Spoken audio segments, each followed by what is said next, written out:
have the government of issues pertaining to progress of the government and the country as a whole. But to begin with, I want to start by emphasizing the importance for media houses to always stick to the ABC of journalism. And there are a couple of you who have tried to uphold that standard. Keep it close. There are a couple of you who have tried to uphold that standard. We must give it up to you. Equally so, there are some of you, there are some entities that continue to bend the rules and for reasons best known to themselves, public stories that have no basis in truth. Yesterday, you all saw this headline. It was the front page headline of the front page African newspaper, implicating the Central Bank of Liberia into something that the bank has no concern, no business in. You go to the headlines that the Central Bank has issued a directive, a new directive, placing freeze on the issuance of court bonds by commercial banks and insurance companies without prior rating clearance in the bank's insurance department. And they go on to tie the story to the ongoing litigation between the government of Liberia and those accused in the Capitol building arson attack.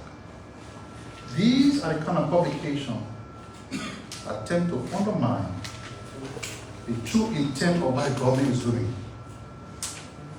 They run your paper, and I'm very sorry for running C. Came here, established a paper,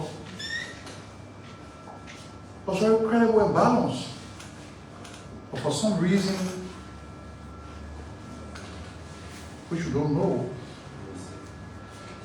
the front page Africa just publishes anything that comes away. It is bad for our country, it is bad for our democracy. And we have always said that the government is nurturing the space to sustain a democracy. But the media has a role to play.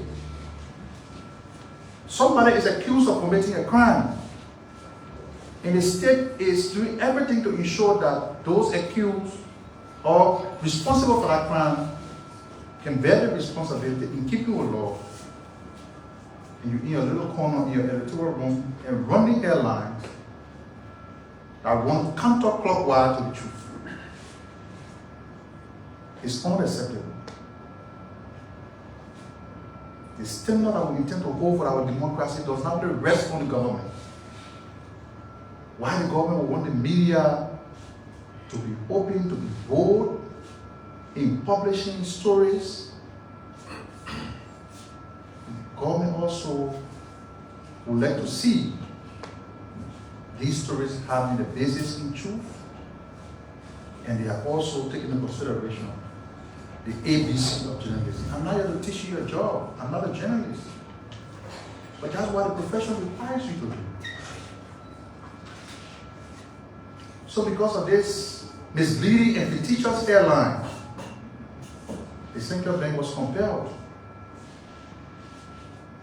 to issue a statement. And so the CBL clarifies Insurance Bond Directive, reform initiated in 2022 to strengthen financial integrity.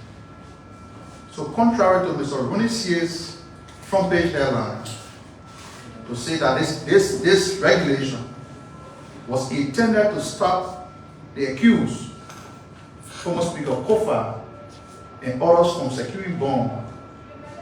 This regulation was initiated in 2022. So you see,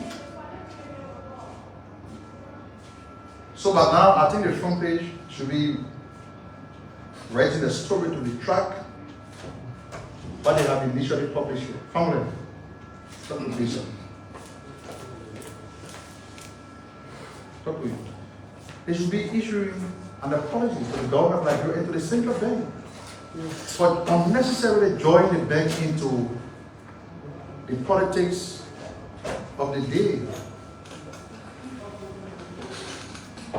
So the Central Bank of Liberia clarifies a recent publication surrounding the issuance of derivative number CBL/RD/DRR 001/2025, which introduces regulatory requirements for institutions issuing insurance-backed court bonds.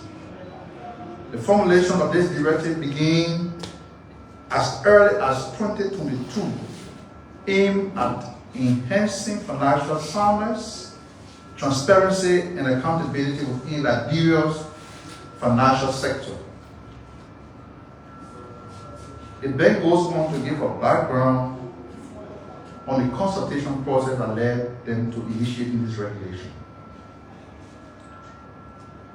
The reform was first initiated following an intervention by the Supreme Court of Liberia on October 14, 2022. The court expressed concern over the reliability of appellate bonds issued by insurance companies that lack the financial standard to honor such obligation. What followed was a comprehensive 2-year consultation process involving the judiciary and insurance sector stakeholders. Key milestones include a meeting with industry players on 23 December 2024, a second invitation from the Supreme Court on March 4, 2025, and submission of the draft directive on March 7. After further discussion with the full bench of the Supreme Court on March 25th, the directive was finalized on May 2nd and formally circulated on May 16, 2025. So you see, process that started in 2022, concluded last month, the 16th, from they say that because of OFA and the other people, the bank initiated this. This is bad.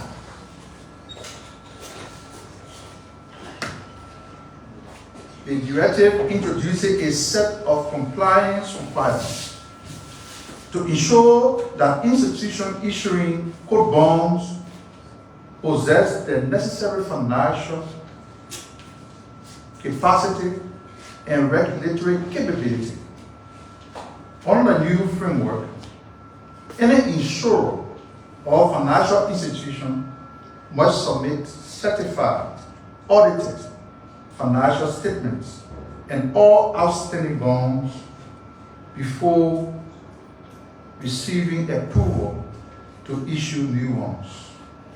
These standards align with international best practices and seek to reinforce integrity of the bond issuance process in Liberia. So here are key clarifications. The bank directive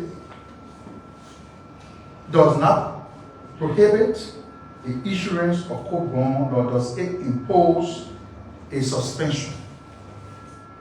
The directive introduces a pre-approval and accountability process to ensure only financially sound institutions can issue bonds. And lastly, the directive does not infringe on the constitutional rights, including the right to bill. So, we just want to conclude on that point by saying that we all have a duty, and in as much as we appreciate the role that the media is playing, we also appreciate for people to please do some due diligence in the stories you publish. This is not the first time we have used this podium to call out Front Page Africa on numerous occasions. You have to do better.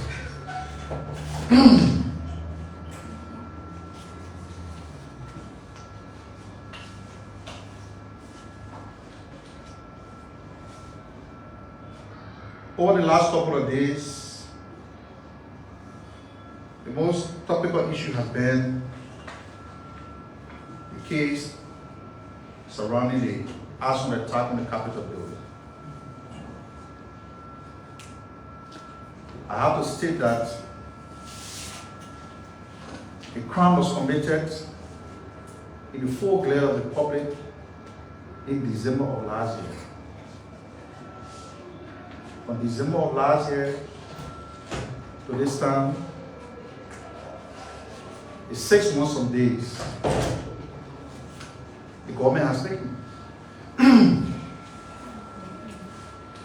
Over the period of those 6 months, the security apparatus that are clothed with the authority to investigate crimes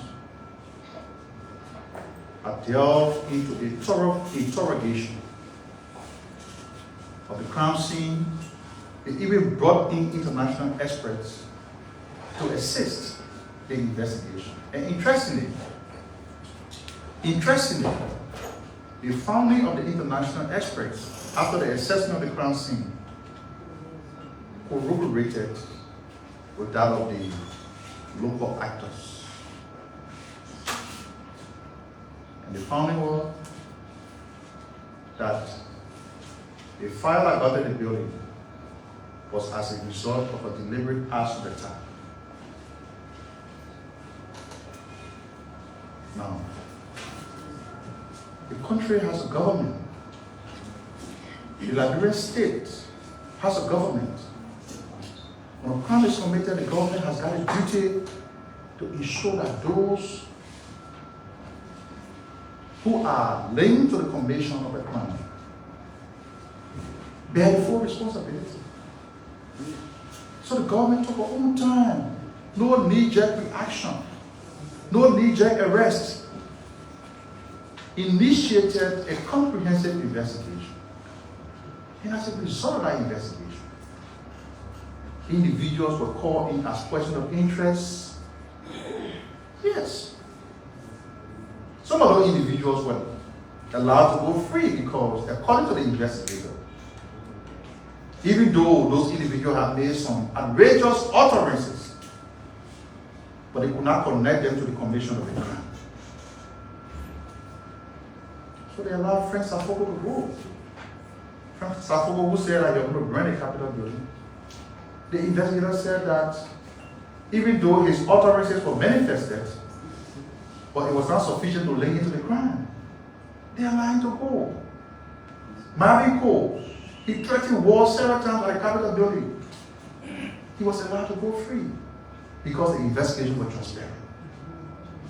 Now, those who the investigator believed are one way or the other committed to the crime through the collection of circumstantial evidence, they were arrested and found at the court. You all know that the court do not open on Saturday. But interestingly, after they were arrested on Friday, the court was open on Saturday. That was intended to give the public the benefit of the doubt that the government is not interested in arbitrarily arresting anybody. So the police sent it to court.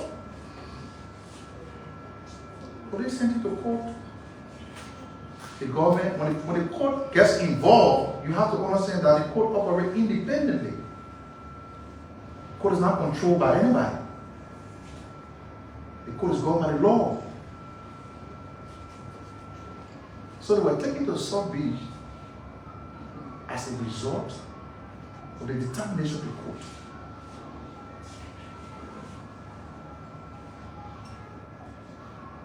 What these individuals are alleged to have committed, the crime they are accused of committing, is something that every well-meaning Liberian,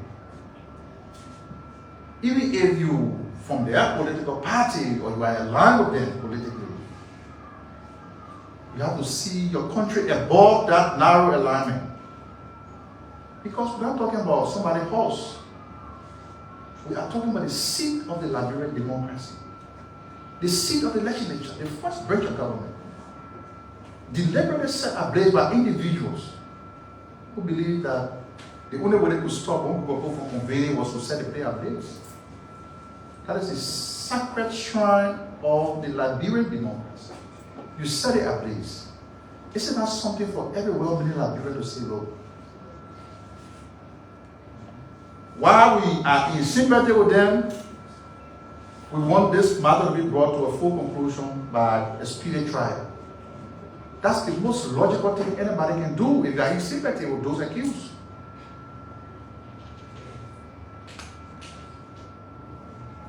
You have to be interested in the outcome of this prosecution. It is not about Daniel Sando, it's not about the Ministry of Information, it's about the Liberian state. The same way a group of terrorists planned, coordinated, and executed the September 11 attack against the United States, this can be compared to what we are now talking about.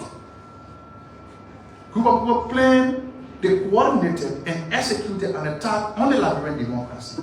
It's an assault, a brutal assault.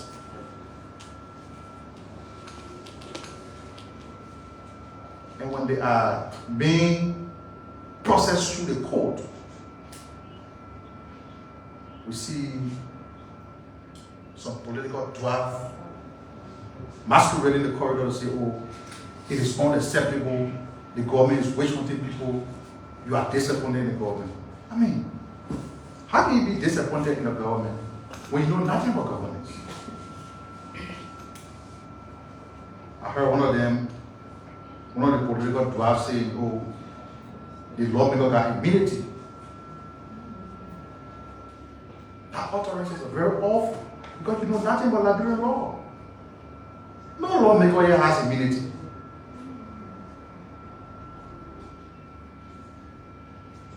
That immunity is only granted to the president of the country. And so if you are a lawmaker, you commit a crime, you will be arrested, you'll be prosecuted. And it is unfortunate and disturbing for those who are so desperate for leadership of the country, don't even know what the law say about when the lawmaker is involved in the crime, the commission of a crime. What are you disappointed about? That somebody who is accused of committing a crime is being processed to court. They put in space to keep these people in custody for 48 hours in keeping our law. They didn't keep them for 48 hours. Friday evening we were invited, slept there, Saturday morning filed the court. Because we are not interested in deliberately targeting anybody. And so when political leaders start to incite, even though somebody got no followers, you start to incite and begin to threaten the peace of the country. Simply because the government is prosecuting somebody who is accused of an assault on the Liberian democracy. So their action speaks to their intent, their motive. Is it the first time that members of legislature are being prosecuted? No. It isn't the first time. Is it the first time that head of states will be prosecuted in Liberia? No. Former Chairman Judy Bryan, head of the National Transitional Government of Liberia, dragged to court because he was accused of committing a crime. Whether you are convicted or not is another thing. But we have to understand that this democracy will only flourish when the rule of law is respected. And our own disappointment is in those who say that they stand for the rule of law. What is the understanding of the rule of law? Were they arrested arbitrarily? Was their right violated? No. So this thing about people try to misuse the rule of law. You say for the rule of law, but you say the government should not prosecute somebody because the government is wage hunting. Upside down understanding of what the rule of law should be is not helpful for our democracy. So we condemn any action by those claiming to be opposition leaders to threaten the peace of the country in the name of standing for the rule of law. The government, headed by His Excellency Joseph Dimambwaka Sr., will not be deterred. Read my lips. Will not be deterred by any attempt by individuals who feel that the peace of this country can only be secured when they are in charge of the leadership. The other individual was here for 6 years who were in opposition. Did we threaten the peace of the country? No. When there are issues, you speak to those issues and leave the peace and stability of the country alone. But it has become so disturbing, a disturbing trend, that whenever they find themselves in opposition, then the peace of the country is at stake. What do you think you can do here? Eh? Nobody will be allowed to commit a crime when they believe that they are untouchable. Even those political leaders that are misbehaving, the day they are involved with the commission of a crime, they will be apprehended. They will be apprehended and prosecuted. So let the news go forth that there are no sacred cows in the democracy. No sacred cow. Anybody who commits a crime against the Liberian state, against a private individual, against a government official, you will be arrested and prosecuted. You have to give us the credit. As a civilized government, even though the crime these people are being accused of can be likened to domestic terrorism, they were handcuffed and paraded. No. They were handcuffed and paraded in the street, like they did to the former governor of the Central Bank, Milton Weeks. Charles Salim went to the bank by 6 o'clock in the evening when the courts were closed. Hang up those guys, paraded them in the streets, and detained them, took them to South Beach, and put them in orange jumpsuit. Some of the people who are condemning us, they went to South Beach and they carried mattresses and pillows for them. They transported the comfort of their homes to the central prison. They slept there in comfort. Were they placing orange jumpsuit? No. Because it is left with the court to do whatever is so desired. Our interest as a government is to establish who committed the crime to punish that person. And there's a presumption of innocence on our jurisprudence. When you are accused of committing a crime, it is presumed that you are innocent until proven guilty beyond a reasonable doubt. So what's the big bluff? If you think the government is targeting you deliberately, don't have evidence, go to the court. But I have news for you. The pieces of evidence in the possession of the state are irrefutable. Those pieces of evidence are irrefutable. Because we have every reason to believe that this crime was well calculated, well coordinated, and executed against the Liberian state. So there is no need to politicize it. Who need to politicize it? This is how our democracy will flourish. You vex because somebody slept in jail. Do you know how many Liberians cannot afford bone and sleeping behind bar every day just because of starting somebody's cell phone? Even with this identical case, do you know how many young Liberians are languishing behind bars? Some of those who are languishing behind bars, detained months ago, work for the very individuals. Have they been able to secure bond for them? No. Because their political endeavor is just about themselves. They could secure bond in one day for themselves. But the people who they coordinated with to execute the crime, they cannot secure bond for those individuals. It should be a warning to every young man out there. Know who to follow. Because some of these people are just self-seeking. Their goal in politics is to deepen their pockets. A classic example is what we are now witnessing. They were here for 6 years. They built mansions.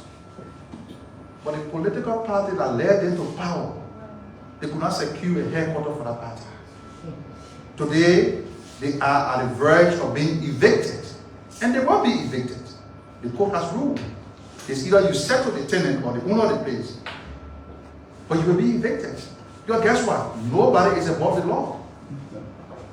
Some of their own mansions. Even the boss man himself. In 6 months, he built 46 condominiums for himself on the island. But the party that brought him to power is now lingering. People now calling them illegal occupants. So let us not be distracted. We have also heard that they are issuing threats against law enforcement officers, publishing their contact on social media. When you do that, then it tells you that your motive is just devilish. What wrong has the lawmaker committed? Check yesterday, these were the same police officers that were taking instruction from your government. This government been here 1 year, 6 months. We have now recruited new police officers. This security force, the LNP, is not for any political party. Why do you want to make it appear that whenever the pendulum of power shift, then the loyalty of the LNP will shift to another party? It is bad for our democracy. Because the first point of contact for law enforcement is the police. When you try to blemish the reputation of the police, then you are undermining law enforcement efforts. The law enforcement officer committed no crime. They were only enforcing the law. Even if John Brown becomes president tomorrow, and Daniel Sanders is accused of burning a public building, I will be prosecuted. So they committed no crime. And let us not, lost out of the issues. As a government, we are always open to criticism. The police have admitted at some point in time. They have subjected some of the officers to disciplinary measures. You have to give it up to them. They committed no crime. So I see no reason why you should threaten law enforcement officers. For the threat against government officials, we can defend ourselves. So anybody who thinks that you can deliberately target Daniel Sano because he's a deputy spokesperson of the government, he's the one communicating the position of the government. We've been here. I don't have to say anything for it. Just lastly, before we take our guests, let me say that His Excellency, the Vice President, Jeremiah Pankun, is in Nance. the Republic of France, leading a high-level delegation on behalf of the Governor of Liberia to the third UN Ocean Conference, which is a global gathering aimed at accelerating action to achieve Sustainable Development Goal 14, Life Below Water. Liberia's participation signals a bold commitment to marine conservation, sustainable fisheries, maritime governance, and climate resilience. The highlight of Liberia's participation: Liberia has ratified biodiversity beyond national jurisdiction, the BBNJ agreement, which strengthens Liberia's stance on protecting marine biodiversity in areas beyond national control. Liberia will be endorsing the Global Ocean Charter, aligned with international best practices to secure a sustainable ocean for current and future generations.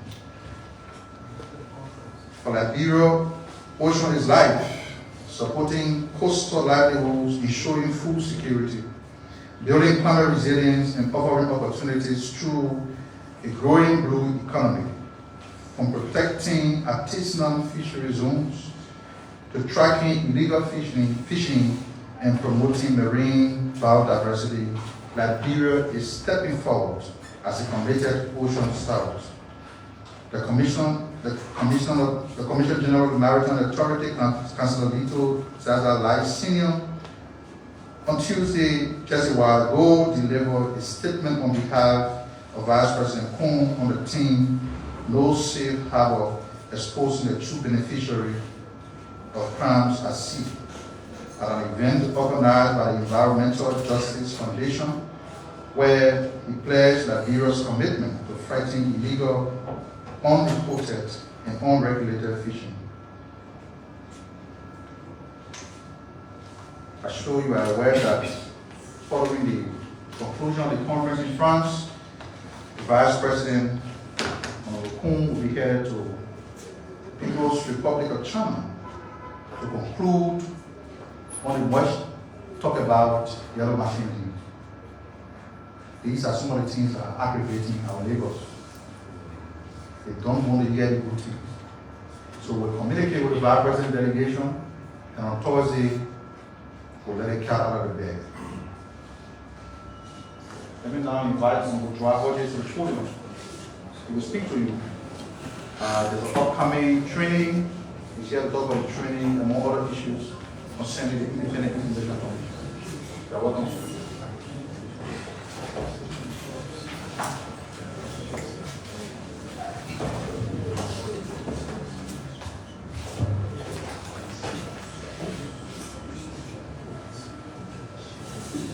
Good afternoon, ladies and gentlemen of the press.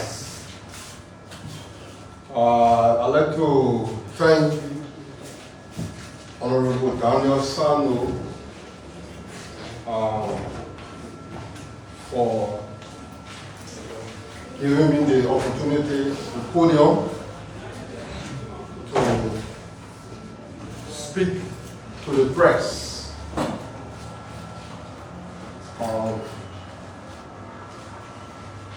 I would also like to thank the Honorable Minister of Information, Jerry Limbeck, Matthew Pia, for the development taking place. The last time I was here, the Child Leon Hall was different, and today it looks different and even more comfortable. As you may be aware, the Independent Information Commission of Liberia was established 14 years ago. On September 16, 2010, the government of Liberia signed the passage of the Freedom of Information Law, establishing the Independent Information Commission as the statutory body responsible for implementing the Freedom of Information Law in Liberia.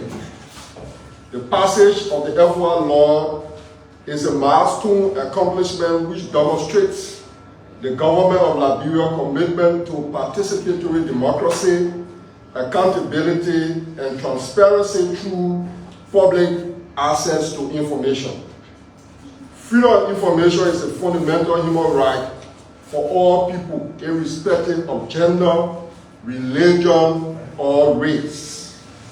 Access to information is a right guaranteed under Article 19 of the Universal Declaration of Human Rights, Chapter 9 of the African Charter on Human and People's Rights, and of course, Article 15C of the 1986 Constitution of the Republic of Liberia, which states, in pursuance of the right, there shall be no limitation on the public right to be informed about the government and its functionaries.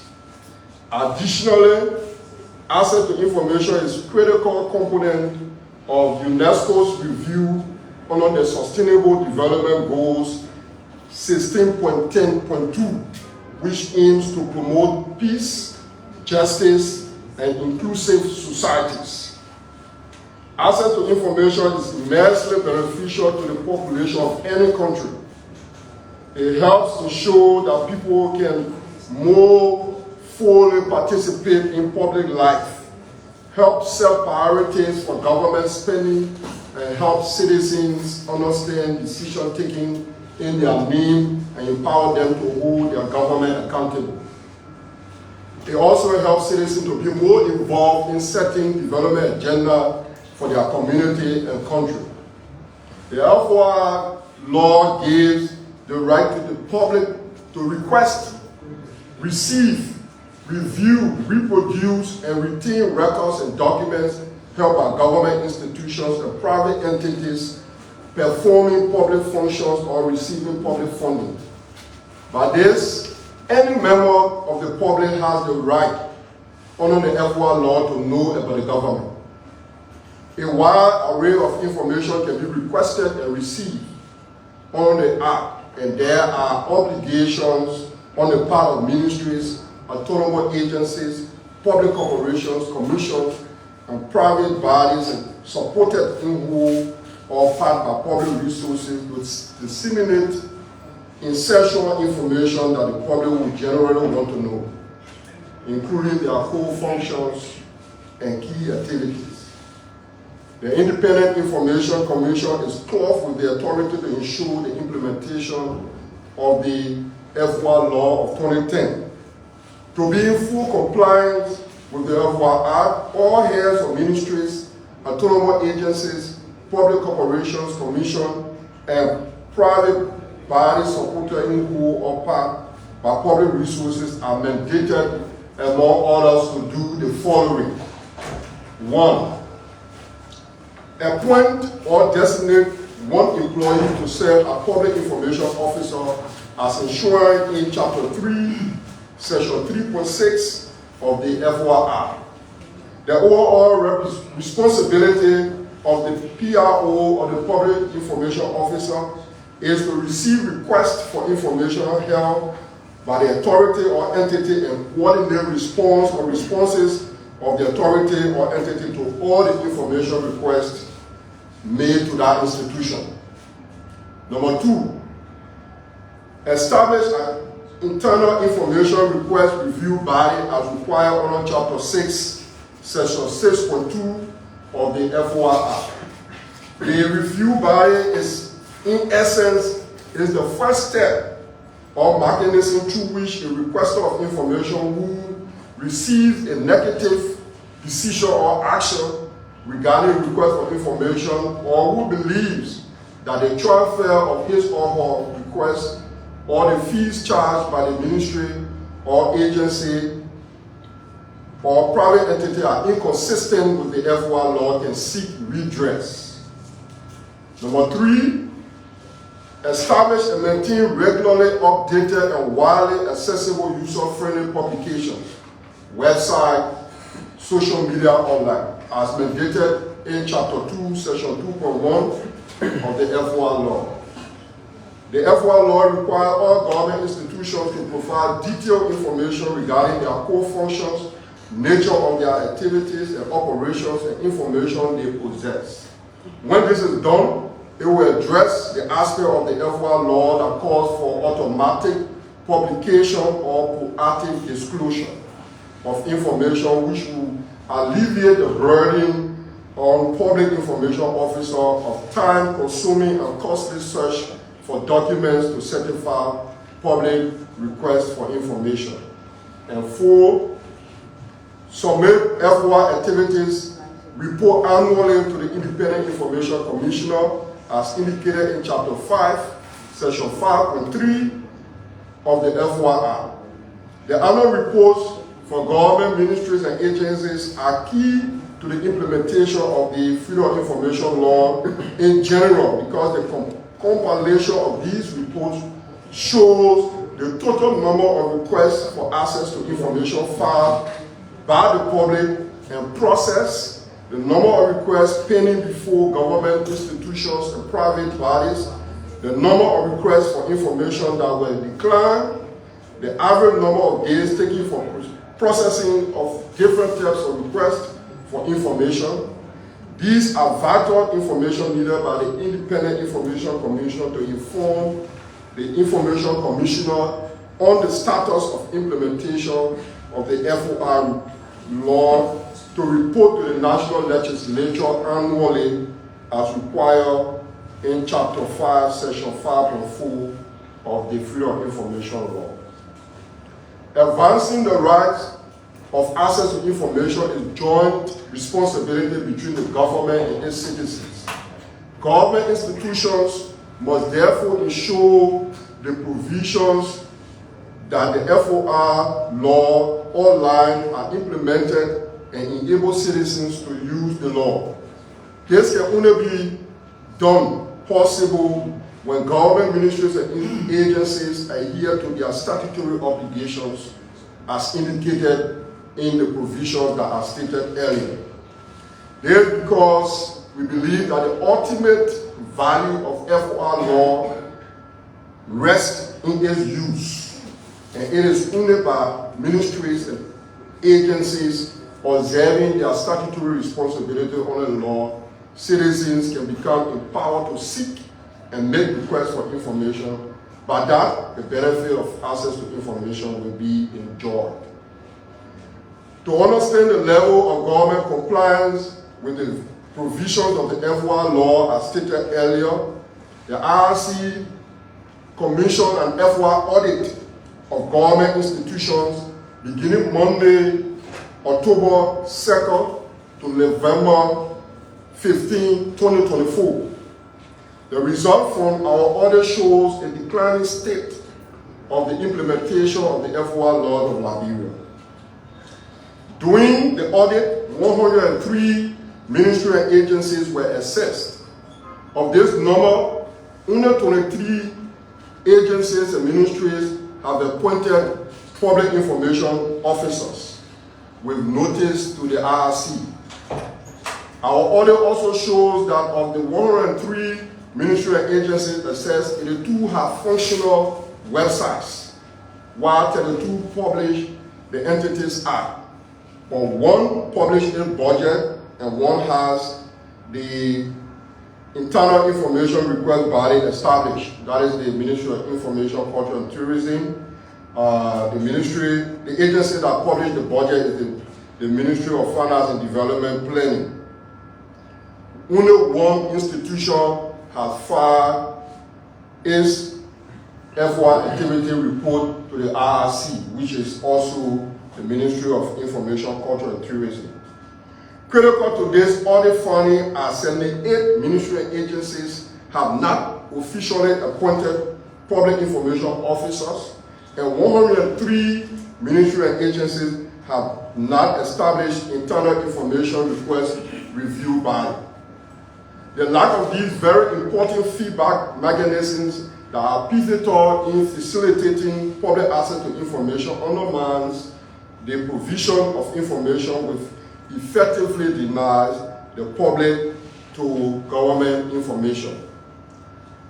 Therefore, the IRC has embarked on an intensive freedom of information awareness, compliance, and management, record management training to address these gaps that are impeding the implementation of the FOI law. The training, which targets departmental and sectional heads of government of Liberia ministries and institutions, aim at ensuring personnel of these institutions are knowledgeable about the public rights to access information within their possession.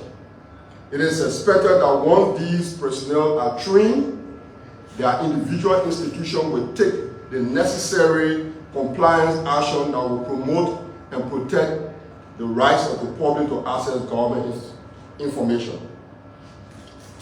The Freedom of Information Awareness, Compliance, and Record Management Training is a 2-day event starting on tomorrow, Wednesday, June 11, 2025, and it will end on Friday, June 13, 2025, to be held right here in the Child Welfare Hall at the Ministry of Information, Cultural Affairs, and Tourism. The training is a collaborative effort between FOR stakeholders to include the Ministry of Information, Cultural Affairs, and Tourism, the Center for National Document and Record Agency, Budget Liberia, Center for Media Studies and Peace Building, SATA Liberia, and led by the Independent Information Commission. The Honorable Minister of Justice and Attorney General of the Republic of Liberia and the Director General of the President's Cabinet will both make special remarks on tomorrow at the beginning of the training. We have placed marked ministerial agencies in 2 categories for tomorrow and Friday.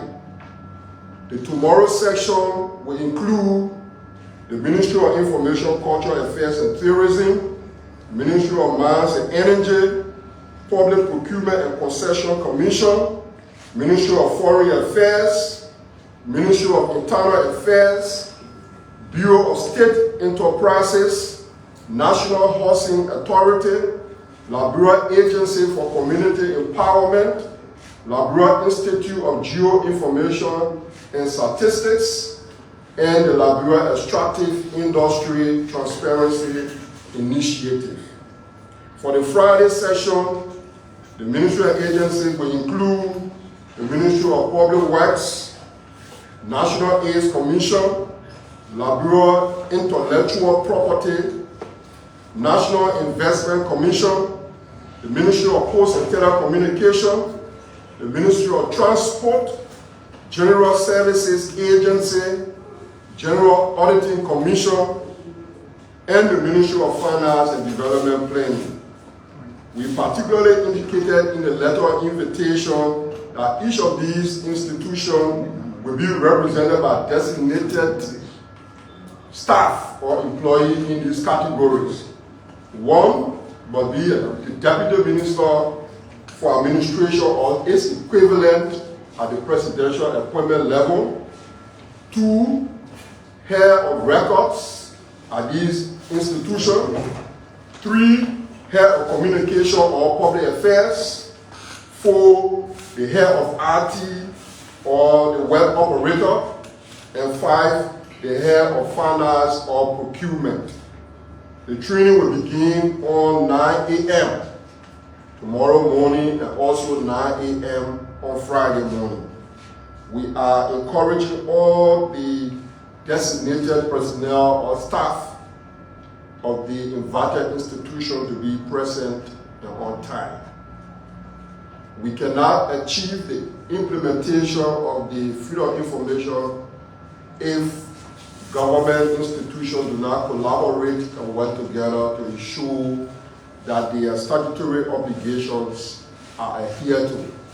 I'd like to thank the Ministry of Information again for the opportunity, and thanks to the press for carrying this live. Thank you very much. Thank you, sir.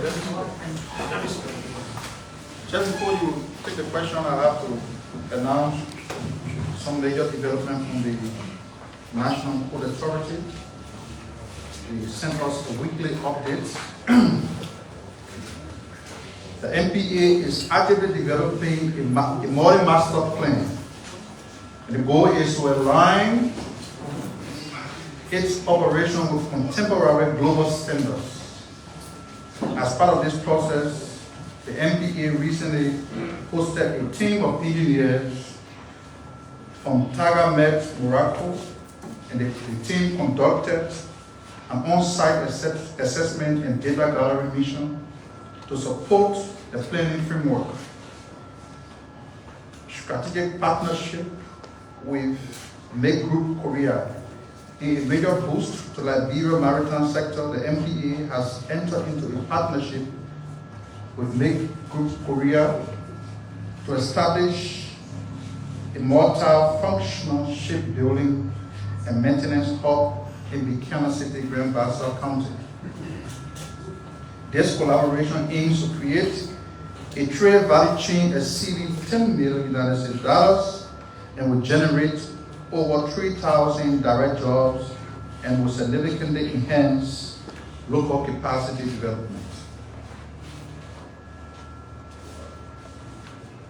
The MPA is also chairing the inaugural committee of the Interministerial Technical Committee appointed by His Excellency President Joseph Imambuaka. The objective of the committee is to review the APM Terminal Concession Agreement. The second meeting with all stakeholders involved will successfully be convened. The first meeting was successfully convened last week. Advancing Marine Services Localization. In a joint initiative with APM Terminals, the MPA has commissioned 2 trained Liberian Marine captains and TORCS pilots, making a crucial step towards the localization of marine services at the free port of Monrovia. I read that again. In a joint initiative with APN Terminals, the MPA has commissioned 2 Liberian trained marine captains and TORCS pilots, marking a crucial step toward the localization of marine services at the free port of Monrovia. Workforce medical insurance restored. As part of its employee welfare initiative, the MPA management has reactivated medical insurance coverage for the entire workforce of the MPA. I have to indicate that the medical insurance services were suspended since 2021. Those are just the latest development that we got from the free port of Monrovia. We now entertain a couple of questions from the media.